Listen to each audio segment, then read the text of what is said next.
Welcome back to the channel, Future Leaders. Today we are diving to the heart of the management and actions, leading and controlling, the human and the strategic forces that keep any projects alive and thriving. Have you ever wondered what kind of leaders inspire the best in your team? Or how successful events stay on track even when things go sideways?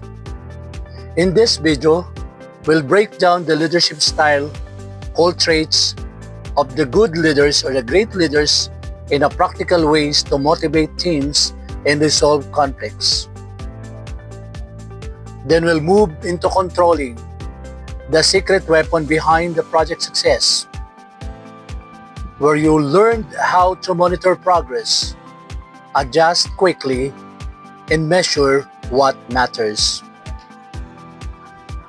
Whether you're organizing the school event or leading a team project, this insight will turn you into a confident and effective leader. Let's get started. Part 3, Leading. It is inspiring actions and unity. Leadership is about guiding and motivating your team to achieve objectives. It is the emotional and psychological glue that holds to the project together. What are the key concepts of this? There are 3 types of leadership style. Number 1, autocratic. 2, democratic. 3, laissez-faire. For the autocratic, leaders make decisions alone with little input from others, meaning a clear but may suppress creativity.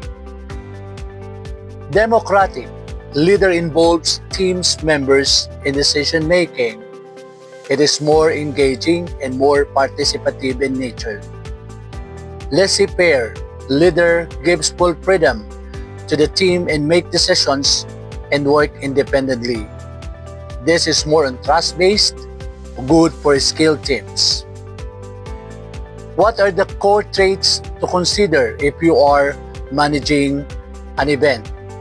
You need to have your active listening to the team. Consistent communications is a must. Conflict resolutions is must follow in any situations. And role modeling, as a leader, you need to be a role model. Expanded examples. For a cultural showcase, a leader uses a democratic style to involve members in deciding event teams, uses positive reinforcement to recognize good work and facilitate brainstorming when problem arises. What are the possible questions to ask as a leader? What leadership style you do find most effective and why? In this manner, for your guide answer, it reflects on how leadership must adapt based on the following: urgency, team maturity, and complexity of the task. For guide question number 2, how can leader motivate their team to achieve high performance? As a leader, you need to consider the following. You need to celebrate the small wins of your team. Acknowledge contributions publicly in any contributions they have. Offer flexibility and support to them. And use motivation tools like giving them certificates, foods, and social bondings. For part 4, controlling, meaning staying on track.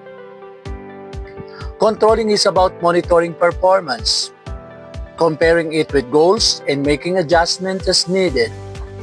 It prevents chaos and allows a quick recovery from problems. What are the key concepts for you to follow? In the key performance tracking tools, as a leader, you need to have the following checklists. You need to have your checklist. You need to have your weekly reports.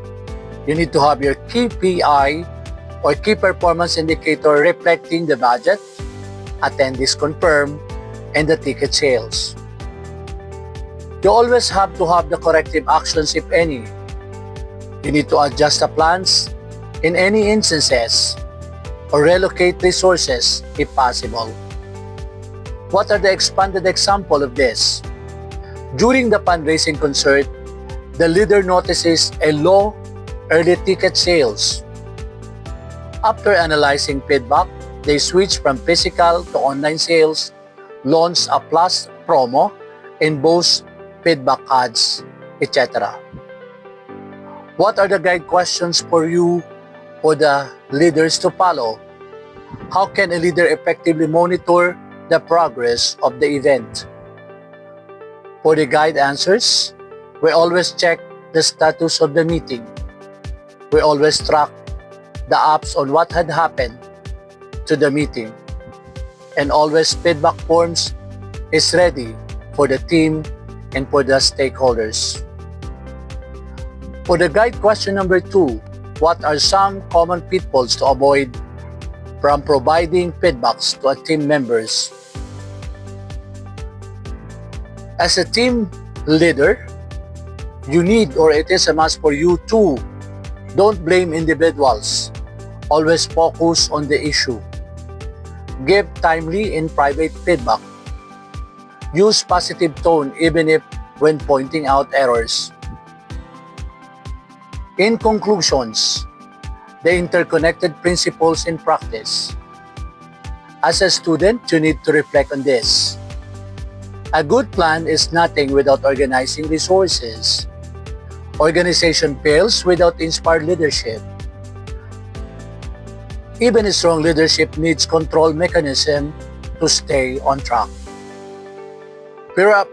For the activity M1, using the questions from parts 1 to 4, apply the 4 management principles: planning, organizing, leading, and controlling.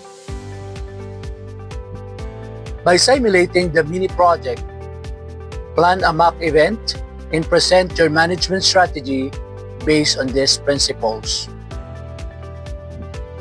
To wrap up of the video today on leading and controlling, the 2 pillars of successful project management. You always remember this.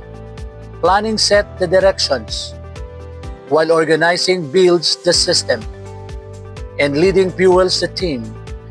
Last but not the least, controlling keeps everything aligned and effective.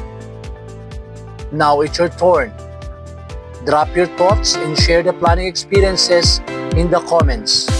We'd love to hear it from you. Subscribe to the channel and hit the bell so you don't miss the future videos in project management, leadership, and real-world success tips. Thanks for watching, and remember, leadership starts with actions. This is Dr. Robert D. Chavez. See you in my next video.